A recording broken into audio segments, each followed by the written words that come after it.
when you go within to seek an answer to a question or to seek a higher consciousness, don't just accept whatever comes along. You know, don't think that you're going to get a pearl of wisdom and that you can immediately stuff in your pocket or wear on your shirt like a badge and own it. See, this is where the poverty thing comes in again. It's like something comes, say no. No, what else have you got? And as things come to you, wait, be patient and wait, and don't automatically assume that what you're getting is everything.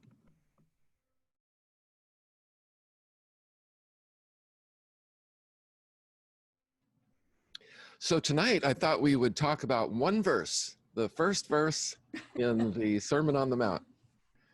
And that is, who can tell me? Blessed are the poor in spirit. That's right. That's right. Another one of those WTF verses in the Bible. I mean it. Do you have you ever looked that up and seen how many different interpretations or you know, what people have to say about that? Yeah. Yeah. I have. Yeah. It's amazing how you know how much they have to say and how little is said. Mm-hmm.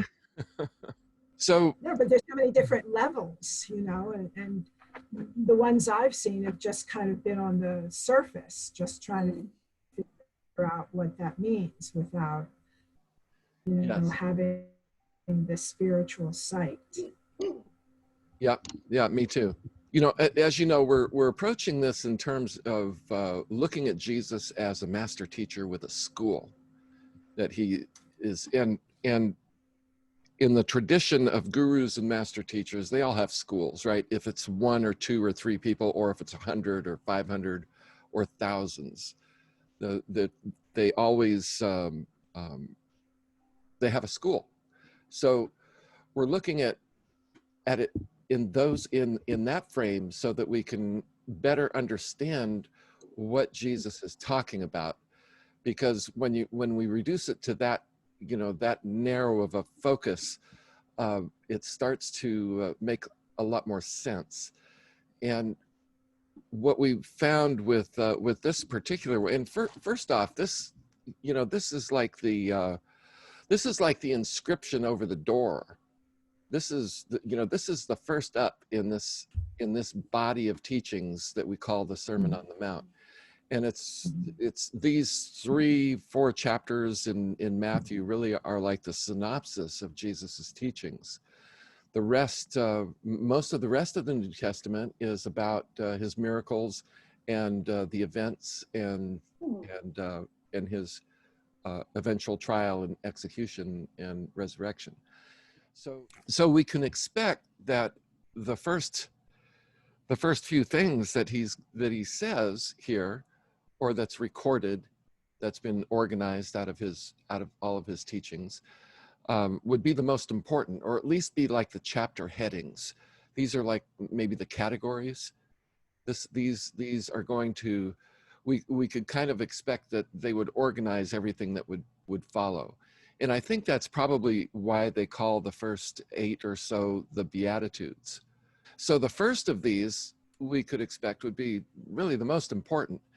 So another way we can look at this, and you might think of doing this for, you know, for all of your Bible study, is to look at it in terms of all religions. That look to see what the corollaries are in Buddhism, Hinduism, Judaism, Islam, all the other religions.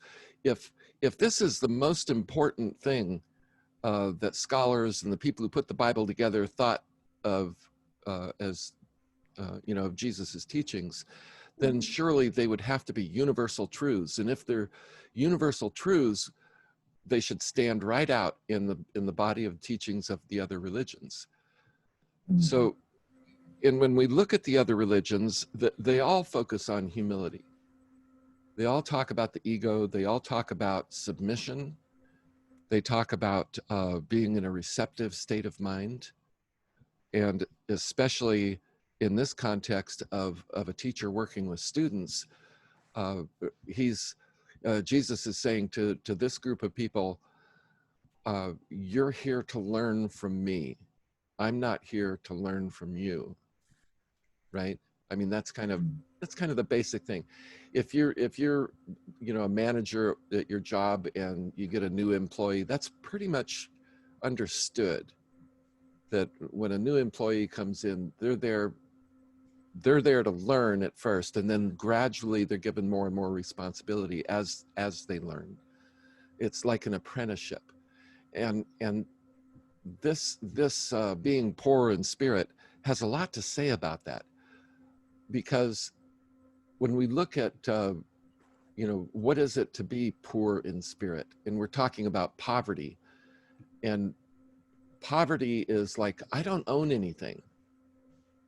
And of course, we're working with spiritual truths, so we can't take that literally and say, well, we have to not own anything, material. It doesn't mean anything like that. It wouldn't make any sense. What it does mean is that your possessions up here, your ideas and your knowledge, your opinions especially, these are the things that you have to leave at the door before you can come into the school. You really have to leave those behind. And you can, later on, you can incorporate them. But at the outset, Jesus is saying, be open to these teachings. And if you don't agree with something, don't just disregard it or dismiss it. Don't reject it. Put it on the shelf. Just put it on a shelf and let it sit there for a while. And later on, it'll make sense, if it does. So, so this is kind of the broad context of what we're talking about. But in terms of other religions, have you guys heard of the Zen principle of beginner's mind?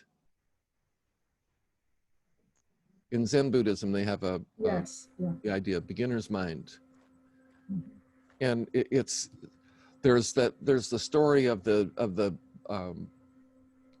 young man who comes to the Zen master and he says, I want to be your student.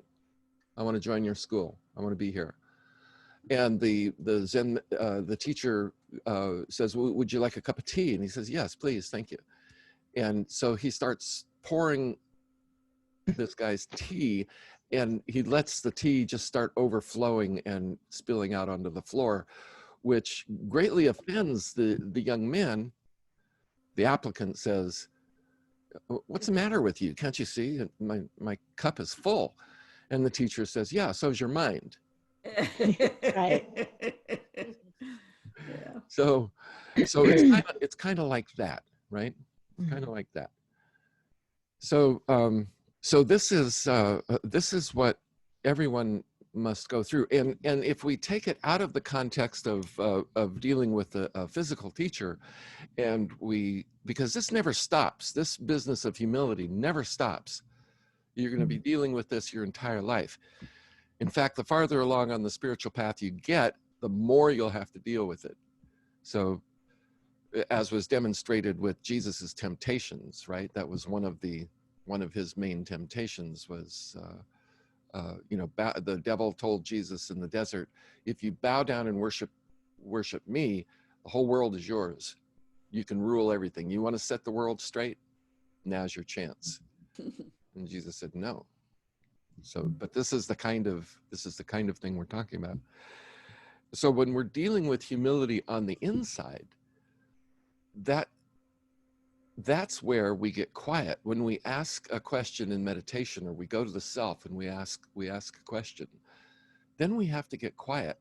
But getting quiet implies that we have to put everything we think we know about what we're asking aside. We have to get rid of that. We have to clear the table and then wait and see what appears on the table. So if you have any preconceptions or presuppositions or ideas or concepts or beliefs, all of those have to die. So, you know, and here's another saying that shows up in the Zen Buddhist literature. It says, if you see the Buddha on the road, kill him. Kill him. Yeah. So wow, right? I mean, wow. Mhm. So that in our tradition, that would translate as if you see Jesus on the road, kill him. That come home a little bit more intensely that way. So what this means is that when you go within to seek an answer to a question or to seek a higher consciousness, don't just accept whatever comes along. You know, don't think that you're going to get a pearl of wisdom and that you can immediately stuff in your pocket or wear on your shirt like a badge and own it. See, this is where the poverty thing comes in again. It's like something comes, say no. No. What else have you got? And that's kind of the attitude. But what you're doing is you're not. Father Paul used to say that some students would take the bit and run like a horse. You know, take the bit and run. So you don't want to be the horse that takes the bit and runs. You want to be humble and as things come to you, wait. Be patient and wait, and don't automatically assume that what you're getting is everything. In fact, even if you only get one thing in a meditation or in a series of meditations, take it and write it down. And then the next time you go into meditation, go for the same thing and see if something more comes.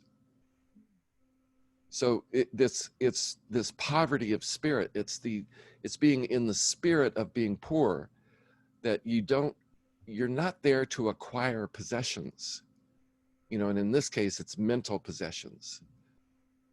That's not what you're there for. You're not there to own them. You're there to hear them. You're there to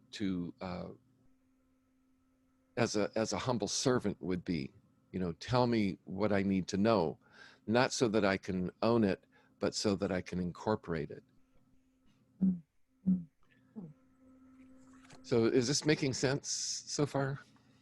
Mhm. Absolutely. All right. We have to put Jesus's teachings into another larger context as well.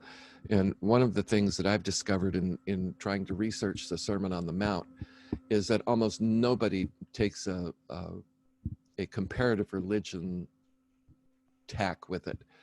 They all act as though, and most Christian theologians that I've found tend to regard Christianity and Jesus as just dropping right out of the sky, whole cloth. That nothing preceded him, that there was nothing else going on in the world, that the world didn't even know that any such thing as religion even existed. And of course, we know that's not right. You know, even, you know, the Jews were there, the Hindus were there by what, 3,000 years before? Years, more or less. Yeah. And Buddha was there for at least what, around 500 years. 500, yeah. Yeah. So, and another part of this context of this broader context is that we have to look at Judea and Palestine, that whole area. That was like the crossroads of the world, and in many ways it still is. It's always been just the crossroads. Everything that came from Persia and India and God knows where else came through Palestine, because it had a major seaport at Caesarea Philippi, I think it was called. And so it was easier to get there than to go down to Alexandria, say, which was another major seaport. I mean, a lot easier. If you were coming from Persia, then Caesarea Philippi was your port. That was your, that was where you took your goods.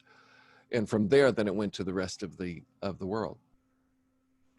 So everything was known in Palestine. I forget the exact percentage, but I think Jerusalem at that time it definitely wasn't 100% Jewish. It was like 40% Jewish or something like that.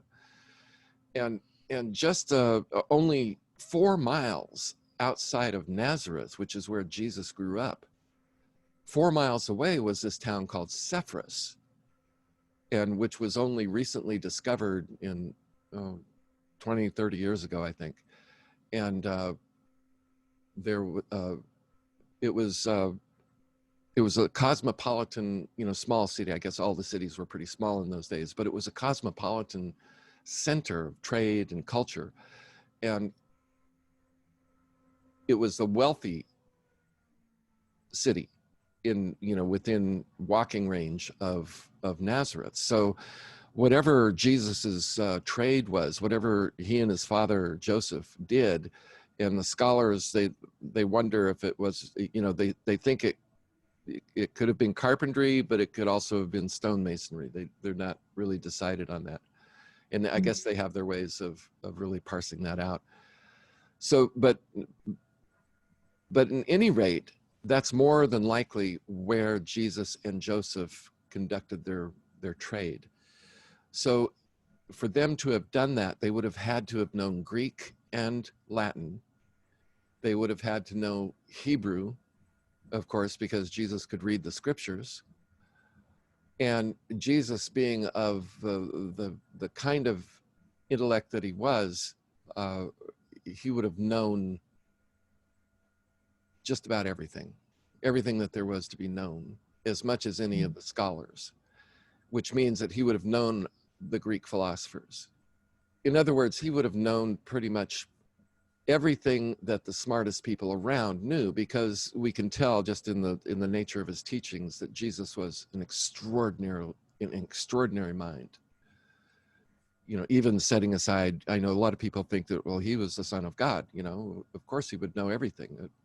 That's an easy way out, I think. I think in order for us to understand him and understand his teachings, we have to look at him a little closer to home. And realistically, there wasn't much known in the way of philosophy that he didn't know. And even Alexander the Great, he's the one, they started Alexandria, which was a major cosmopolitan center in the north of Egypt. Alexander had contact with the Hindu sages, and he even brought one back. I don't know if it was voluntary or not, but he brought this Sadhguru back with him, and people were astonished, and because this was that's when the world started learning about yoga, and I think Alexandria was quite a while before Jesus. So these things were known. So it's not unthinkable that Jesus knew about yoga, and that he knew about Kundalini yoga, and he knew all of the tricks of the trade, so to speak, because he was an adept. He knew these things. So and his healing skill must have been drawn from many different sources. So this just it kind of puts Jesus in a whole different, it's a different way to frame his life and his teachings. And so this is where he would have known about Socrates. And Socrates, because Socrates was one of the best known people of the ancient world. And Socrates, his chief student was Plato. And it's reported that Socrates or somebody went to the oracle and said, who's the wisest person in the world? And the oracle said, Socrates. So they went to Socrates and they said, we hear you're the wisest man in the world. What makes you so wise? And he says, I'm wise because I know one thing, that I know nothing. This has become known as the Socratic paradox, because how can a person who is so wise, meaning that he knew quite a bit, and understood a lot, how could he possibly say that he knew nothing? But if we look at it in terms of beginner's mind, and if we look at it in terms of approaching something with the inner attitude of, I don't understand this fully. There might be something here I don't understand, so I'm open to it. Whereas if you could take the opposite tack, if you think you already know what it is, it has nothing new for you. So Jesus is telling his prospective disciples, you've got to take on this attitude that Socrates had. You have to really get comfortable with the idea that you don't know anything, that we're going to go into areas that you have no idea of. But if you think you already know where we're going, you're not going to take the first step. So you really do have to be as a little child in this way and adopt this attitude of beginner's mind, just like a child is wide open, to be taught. That's the attitude we have to take. So tell me what you think so far. How's this going for you? It reminds me a lot of my reaction when I, some years ago, read Yogananda's classic Autobiography of a Yogi. Yeah. And recognized in there his description of things that yogi masters could do with their mind energy. Yes. As being, they looked like Jesus miracles from the Bible set in a different location. And I realized that you could, that if it were the case that Jesus had contact or in some way acquired the learning and the training that yogis go through, many of the things that are recounted in the Bible that we think of as miracles, he would have done them very naturally, because he understood how to channel energy. Yes. It was just a very interesting reaction to that book. Yeah. Yeah, because healing requires you to know how to use the life force. Right. Because that's really all there is to use. Mm-hmm. And that's what, the Hindus are really good at that. The yogis are really good at that. And what this is saying is, yes, but it led him, to touch on all of these different ways that were involved in the world that he could pull into himself and deliver, that each person would receive what they needed. That he had the way of, the vision is into the soul of the person. Why, he would know somebody needed, to be forgiven, or somebody, how his vision was there. But, this is a little different way of looking at it, that this is the inner and the outer world for Jesus. Yes, right. Yeah, and that's the important thing, isn't it? I mean, because otherwise, what good is it? If it doesn't include both the inner and the outer, what good is it? I mean, we have to be able to use these teachings, because there's no getting out of here. We can't, when we go through transition, we can't say, well, that's just that earth place, that's just too hard, I don't want to go back. No, I'm sorry, it doesn't work that way. I know a lot of people think that it does, but no. So and the central teaching of the Christian church is the Incarnation. And they even say things like Jesus was fully God and fully man. That's a point of doctrine or dogma, right? But it illustrates a point in that this is, and even the image of Christ on the cross, crucified, it's like a reminder So you're not getting out of here alive. And it's not, it's going to hurt. You know, just coming into a physical body is going to hurt. It has a lot of advantages and a lot of possibility for joy and pleasure and beauty and all of that good stuff. But, you know, the rose is beautiful and smells amazing, but it also has thorns. That's kind of the overall message. So these teachings have to, I mean, the whole point of it is to bring spirit into the earth, which means for each of us, it means into our body and transform the body. It's the illumination. And it's no joke that we say that you can see light in your body, that when you go through these teachings and you do the exercises and you orient yourself properly, you're going to have that experience of illumination where you will see light in your body. And it's you know, it's a significant event, and that's the beginning of the transformation of the body. So we don't separate God and matter. You know, that's just not what we do. This is one thing. That's kind of the whole idea, is this is one thing. So you are where you are, and if you're not where you are, you're not going to be where you are when you get somewhere else. You know? Okay. Follow that? Does that make sense? Yeah, right. Try that one again. I Yeah, am right. that I am. I am that I am. Right. Yeah. So, Yeah.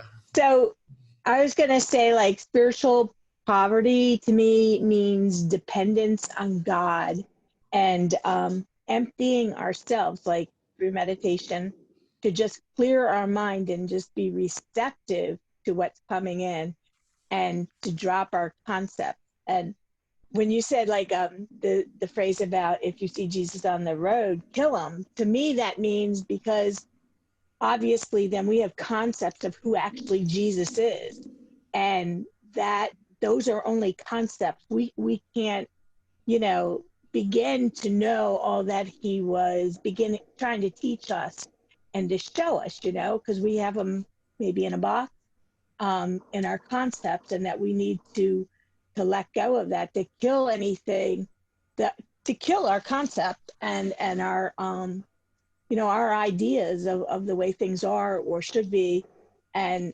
just be open to, you know, the teachings. And I know that when I started to read, like, autobiography of a yogi and Buddhist readings and Rumi and all that, you know, I could see, I was like, this is all so similar to Jesus. So very much made me start to research different religions, and also just realize that there's, you know, a truth running through all of them, and made me more of a universalist, as, you know, as all the religions, you know, lead to the same place. And, Right. you know, Right.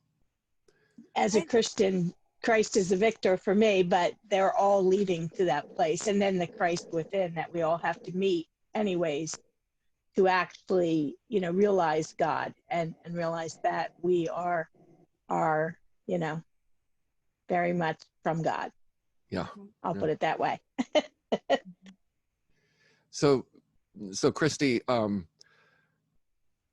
am in no way trying to get you away from, how did you just put it? It's like you're a Christian, and Right. I'm a Christian too, and there are parts of the Christian culture that are very comforting to me, as I'm sure they are to you. Things that I'm not just going to let go of in the name of a higher reality, you know? Mm-hmm. I mean, there's that part in all of us where we find comfort that in our religion, because it's a human thing, and it's kind of in our blood and in our bones. But at the same time, these are kind of like rocks in the river, or in the creek, you know, where you step from one to the other, and in order to get across the creek, you have to kind of step off of one onto the next one. And so these different ways of framing the teachings of Jesus and framing the realities of God and these universal truths, These are just one, this is one of the stones in that creek that help you get across to the other side. And so it doesn't mean that you have to renounce, you know, a belief or any of those concepts, but you must be able to put them aside when it's called for. And that means like in meditation, or if you're practicing prayer, or you're working with the light, or you're going for self-realization, these kinds of things, then you have to put that stuff aside. But when you get on the other side of that, you can very easily and comfortingly bring them back.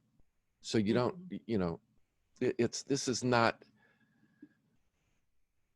But on the other hand, when you know, if you're going to really follow the steps of Jesus Christ, and you want to go into healing, and you want to go into you know, into the highest levels of spiritual attainment, you're going to have it.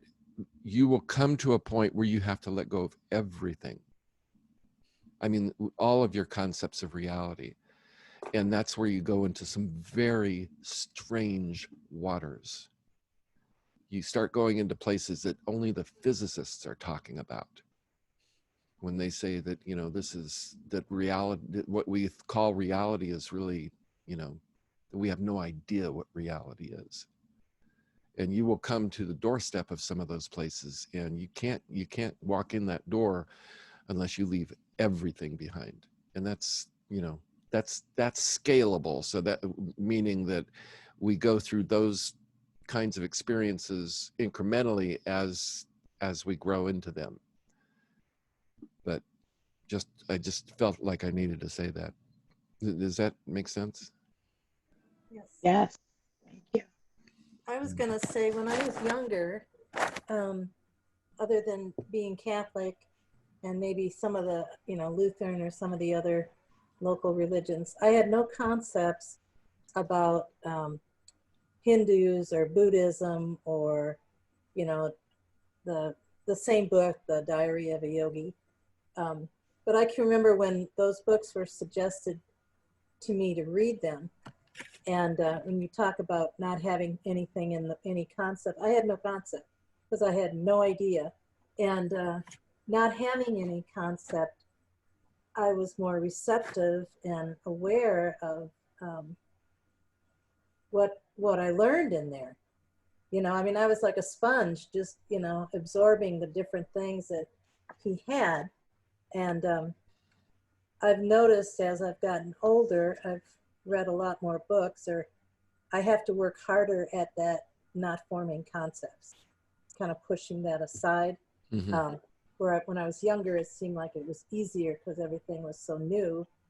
And I'm kind of surprised at some of the concepts I have formed that get in the way, you know, once in a while when I'm trying to read some of that type of thing today. Yeah. And that's true for everybody. I mean, everyone, regardless of how far along they are, because I've come into things, my friend Matthias has come into things that well, you wouldn't believe. I mean, it's almost like you wouldn't believe what you have to let go of. So, but you know, that's, everybody's got that. Everybody's got it at the level that they are at, and he and I and you know, the other teachers, we're just baby stepping, just like everybody else. So Just a longer stride, Michael. it's what? A longer stride. Yeah, maybe. It's just higher to fall. You know, it's just you just there's farther to fall. That's about all there is there. So Yeah. I think they wrote a song about that. Yeah. You know, how did Paul Simon said it? He said, thinking I had magical powers, thinking I had supernatural powers, I slammed into a brick wall. Mm-hmm. You know, this is where, you know, they in the esoteric teachings, they talk about the path being a razor's edge. The farther along the path you go, the narrower it gets. And Jesus talked about that too. And it's It's very similar to the way you see these very hypersonic airplanes that have just these stubby little wings, you know, Mm. because they're going so damn fast that just the slightest little touch is going to have a dramatic effect. And that's what it's like. I mean, you know, surely, everyone here is at the point where your conscience is probably well developed now, so that you know that if you make a misstep or say something you know you shouldn't have, it's immediately evident and it's immediately painful, right? Or am I talking to the right group here? Oh yeah, Yeah, that would be us. Yeah. yeah. Everybody's going, okay, all right. Yeah.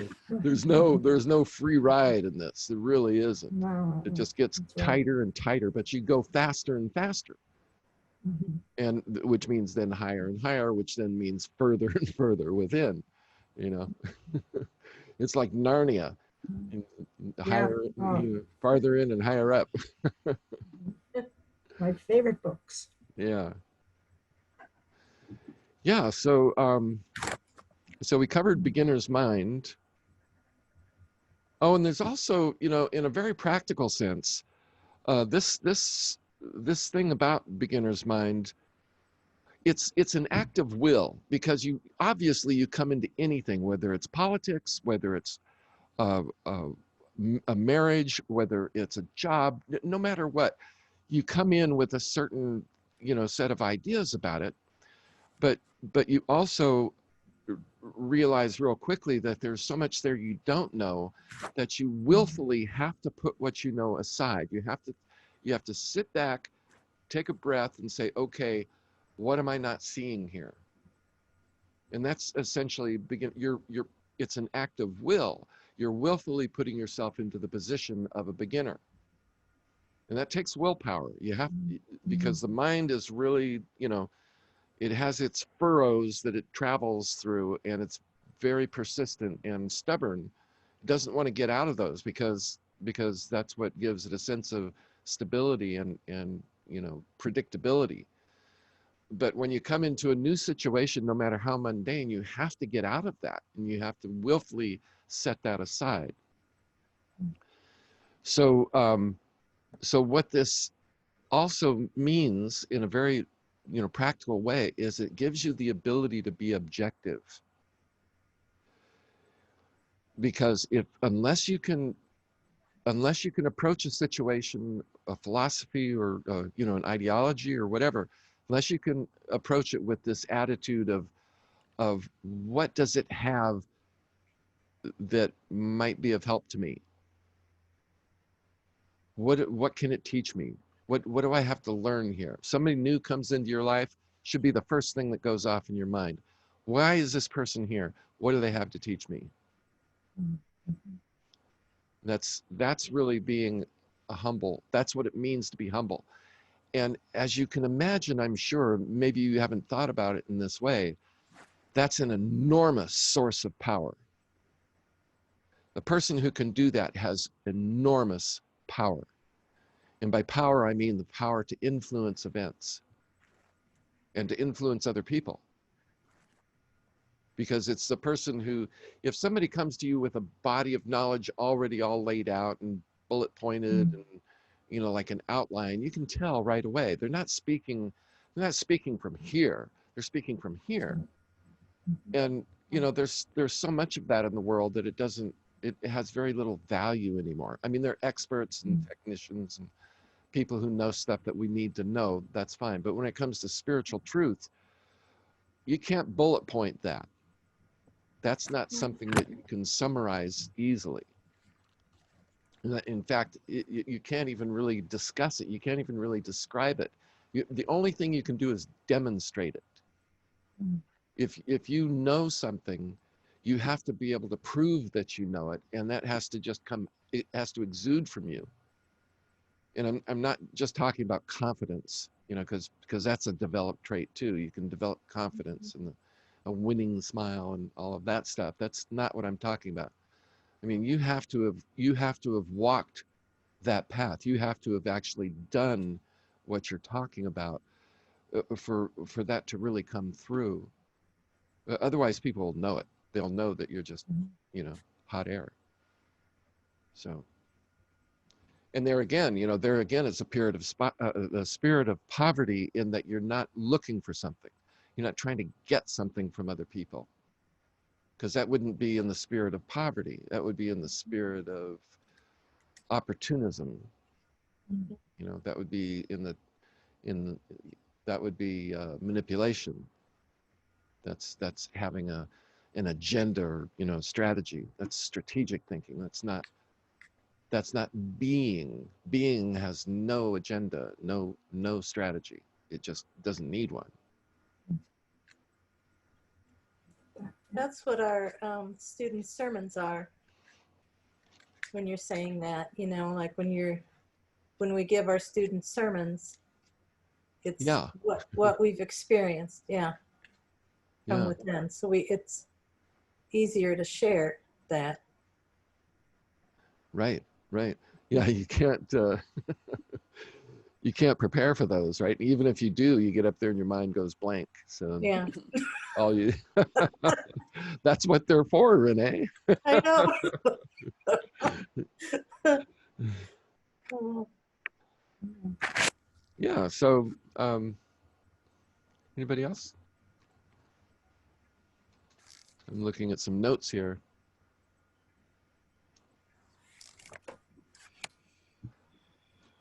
So one of the other benefits of humility is that it enables you to actually, in a very real way, respect other people.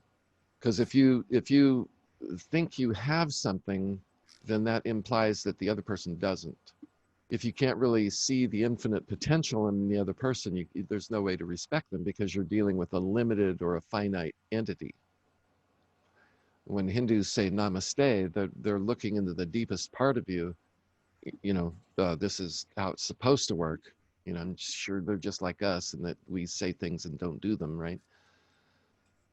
They look deep into the most inward part of you, which is infinite. And they say, that's who I'm speaking to. And I honor that. And I'm in awe of that. And if that's the basis, if that's where you plug into first in your relationship with another person, then it's so much easier to just let the other stuff slide. All the crap, you can just kind of sweep it aside as it comes at you, and keep locked on to that inner part of the other person. And this, because that's what a guru does. That's what enables a guru to have high expectations and high demands on his or her students, because they don't accept the crap. What they're looking for is that infinite divine part of the students that they're working with, and they're demanding that come forth. That's why they're not slow to criticize or slow to correct, because that's just simply sweeping aside the stuff that's not the divine part in a person. And I've been around people like that, and it's damned uncomfortable. Yeah. You've been there too, huh? Yeah, it's very humbling. Yeah.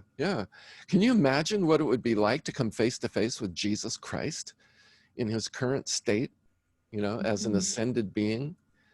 I mean, he's got people working for him. We call them the white brothers, the host, the heavenly host. And it's hard enough coming in contact with them and their physical counterparts. I mean, that's like a fire. It just takes the skin right off your skull. It'd melt. And they don't even have to say anything. Just being in their presence can be painful. So that's why, all of this, this business of spiritual work. Huh? I'm sorry. It just all of a sudden went, that's what it is. Sometimes classes, with the teachers, my body just starts parts start to hurt, and it feels like they're, it's confining something that wants to get out. Yeah. And I didn't quite grasp what it was. Now I do. Thank you. Yeah. Yeah. Yeah. It's About like that. It's like that. Mhm. Mhm.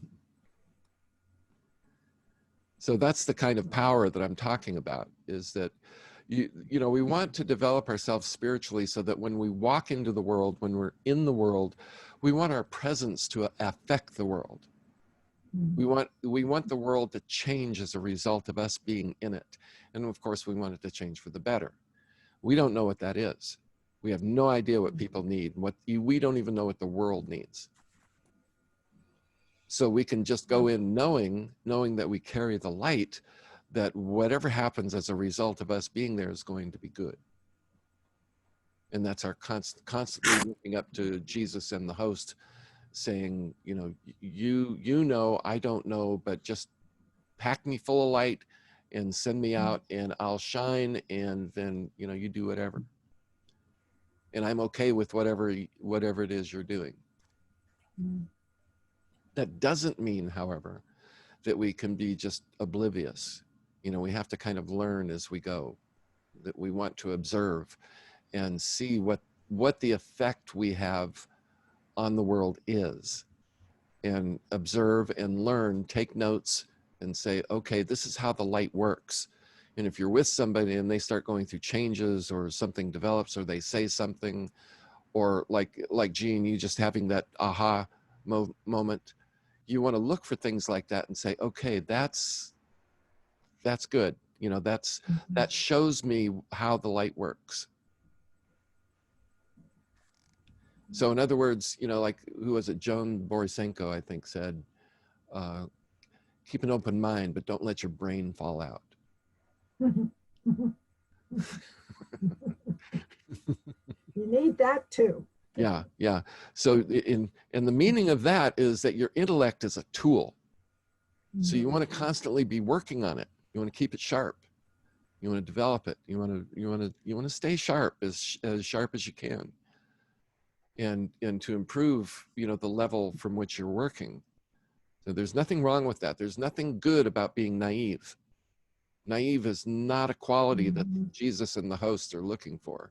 Not at all. They just send them to the back of the line and say, okay, you got more to work on. Try again. And neither is it virtuous to be weak. So when people, interpret this term, this saying, blessed are the humble, and they say, no, that's not for me. I mean, how many times have you heard people, atheists usually, criticize, the whole thing on the basis of that one, and also the one about being meek? They just laugh and say, no, no, I'm not going, I don't believe that. I don't live that way. And that's not what I'm trying to develop in my life. When the only reason they think that is because, the people who've been, who were supposed to have taught the truth for all of these many centuries fell down on the job, because they neither did it themselves, nor could they then train other people to be that way. Not all of them, of course, but for the most part, they really lost the plot on that one, because humility is the greatest source of power there is. Because when you're not concerned about yourself, you're sure as hell not concerned what other people think of you. And if you don't have an overblown sense of yourself, and then you're going to be wide open to your higher mind. But if you're hung up on how good, how smart you are, and how much you know, and all the training you have and all of that, if you get hung up on that, you might as well, close the door and put up the close sign, because that's as far as you can go. There is no power there. There is no movement of life or spirit. So you constantly have to be receptive and open, and know that, like Socrates, you don't know anything.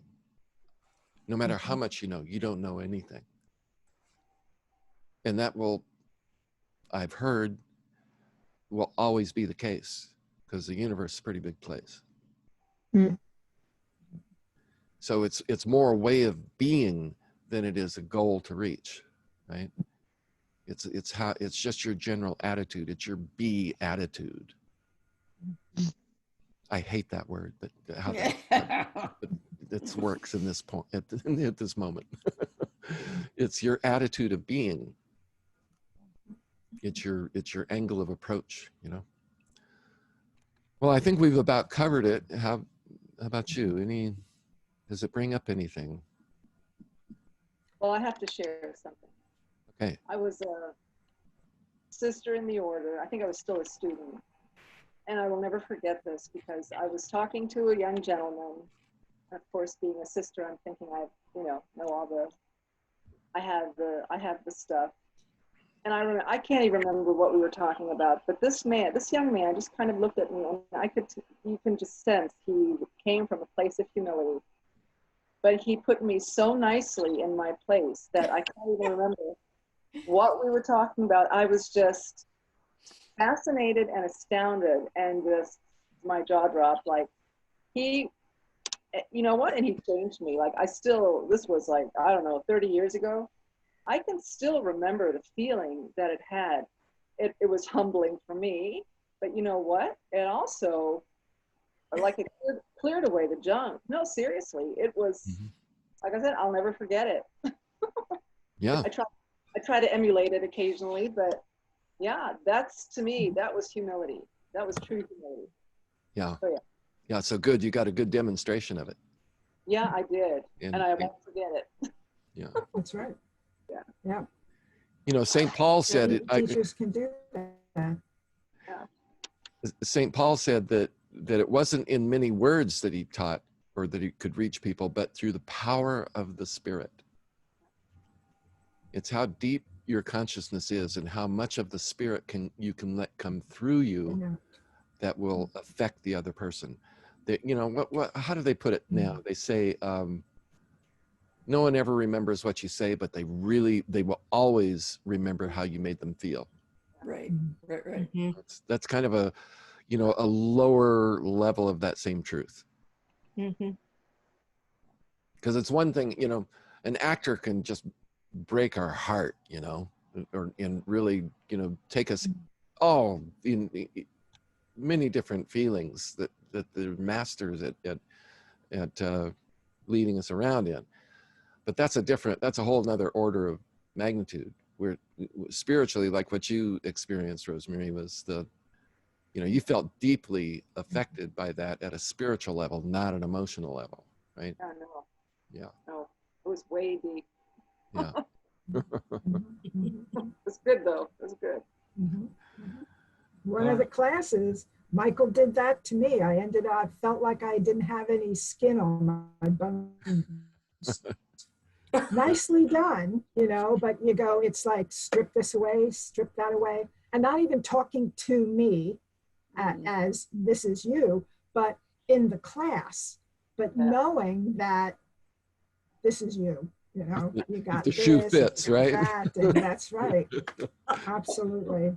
Really. And it is profound. It really is, because it changes your inner being, the way we relate to ourselves and how we can connect and let go at the same time. Right. Yeah. Patrick, you've been quiet throughout the whole class, which means you have something to say. I can just feel it.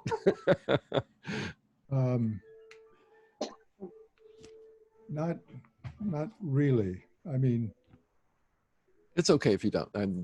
I'm teasing you. Yes, I know. The humility aspects, the approaching life, not knowing, finding a quiet way, a soft, pleasant way to unite the heart and mind. Even knowing or appreciating the spiritual attainment can be achieved. I mean, those are aspects that I'm still trying to understand.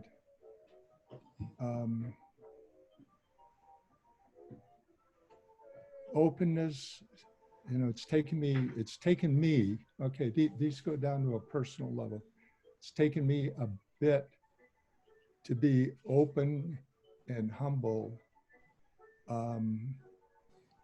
to possibilities, spiritual possibilities. I've let my mind command too much of a presence in my life.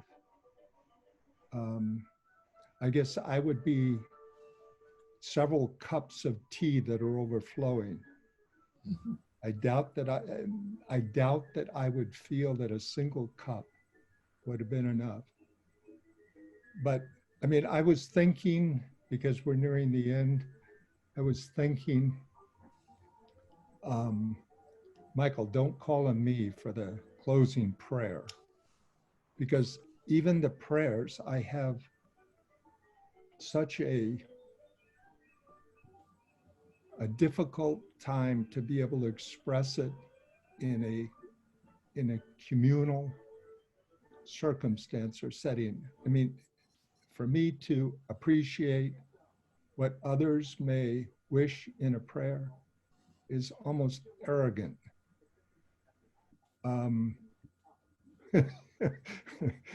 I thought I had nothing to say.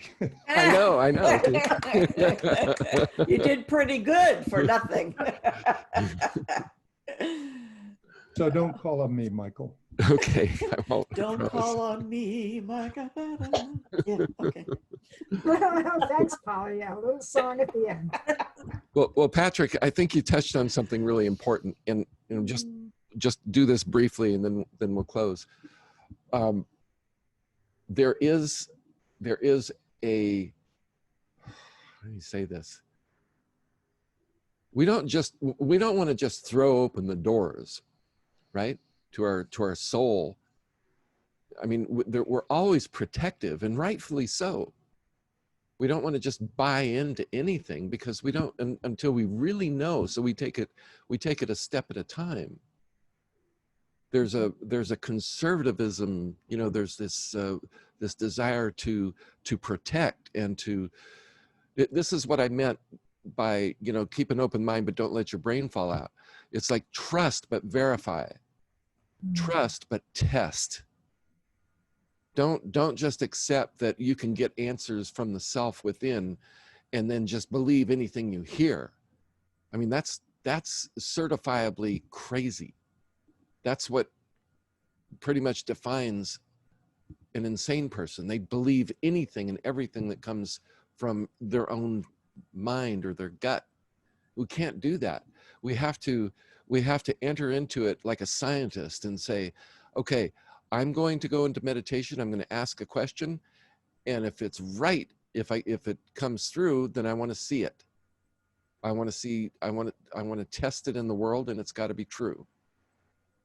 If you ask self how to get or how to find something you've lost, you know, and you go in and it tells you, then it damn well better be there. Or it's got to at least lead you one step closer to finding it. See, that's the other thing too. It's not like you get everything all at once, like on Christmas morning. A lot of you know, how do we say that? Ask for what you want and you'll get what you need.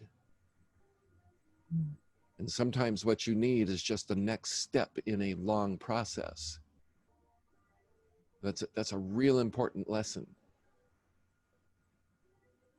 And that's how scientists work, right? They go slowly, they go step by step, and they get closer and closer, they get more and more information, and they write it down, and they use that information to then create a new hypothesis. And then they test that. See, that's how we have to work with especially when we're working with something as vague and uncertain as the self, right? The center of our being, it's there, it's real, we can sense it, but how well we can work with it, that's got to be approached in the right way. Otherwise, you just be a raving lunatic. Isn't that also partly why we're in the human body, is to test what we Yeah, know? yeah, Really safe, yeah. right?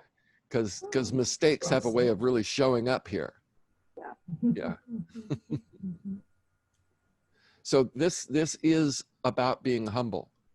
You know, you're humble in your approach to truth, because you're not egotistical enough to think that it's going to just be handed to you on a silver platter. That you have to work with it, and you have to prove it, verify it, and don't try to do more until you've gotten at least that. And if somebody says you can see light in your body, it's not up to you to just believe them and then talk yourself into it. And if you're not seeing light right away, don't worry. If you work in the right direction, you'll be doing something. You'll be mowing the lawn, and all of a sudden your whole head will fill with light, and you'll go, whoa. So that's what they were talking about. It happened to me one time when the other guys in the brother house were teasing me about something. I think they were teasing me about Bernadette, and and that's what had happened to me. It's like, poosh. It's So, amazing. Yeah. yeah. I was in Qigong years and years ago, and all of a sudden I felt, you know, it's a movement like Tai Chi, but we move, and I just felt myself moving over towards the wall, and then my whole being was full light. That's all, nothing, and I just felt myself squat down on the ground against the wall. Yeah. Just so I had some stability. And I have no how long, but you know, then it went away, and I was like, what the hell was that? And I asked my teacher of the Qigong, no idea. And then I asked John years later, and he said that's because she had no idea what happened to you. She couldn't answer anything. Yeah. But it just comes to you when, you know, you're ready, or at least to tell you you're on the road. Right. Now, just so that we don't violate the rule of not sharing our spiritual experiences, I just did, and Jean just did. No, but that's okay, because I think it was necessary, because we need to talk about this from time to time. But be aware that the more resistance there is, the brighter the light. The less resistance there is, not so much. Some people are born with the light, and that's just the normal for them. So it's different for different people. But if you feel like you have the light naturally, and it does come naturally, and like I say, some people are born with it, then work with it. And that's in a sense, that's proving it. That's like, okay, if I have the light, let's see what I can do with it. And that's I mean, like, all of creation is waiting for you to do that. So Okay. we got that going for us. Yes. And love. We have love going for us. Polly, who's that? Yeah. This is Jackson. Hi, Jackson. Can you wave at the Hi. people? Oh, look, there, Michael's there waving at you. Can you wave? He's got a little smile there. Yeah. He knows how to wave, and he can say, uh-oh. Yeah. Yeah, I can say Better that be too. prepared then, huh? All right, folks, unless there's anything else, why don't we draw this to a close? Okay. Patrick, you're safe. All right, how about if I do it? Let everybody else do it. And I don't like praying in public any more than any of you. All right. O great Creator, we come unto you with great thanksgiving, open hearts, and we ask your blessing upon us, that you raise us up in consciousness and help us see the glory, the grandeur of your creation, and help us find our place in it. And give us service, Father. Give us something to do. Help us to use these great truths that you've given us. We ask it in the name of Jesus Christ, and in the name of the Father, the Son, and the Holy Spirit. Amen. Amen. Thank you, Michael. Another You bet. wonderful class. Yeah, thank you. That was a good one. Thanks to all of you too. Okay. Thank you, Michael. See you later. Have a Bye. good evening. Bye-bye. Bye, Jackson. Yeah, what a cutie pie. Oh, he's waving. There you go. Okay. Bye, right. Jackson. Bye-bye. Bye.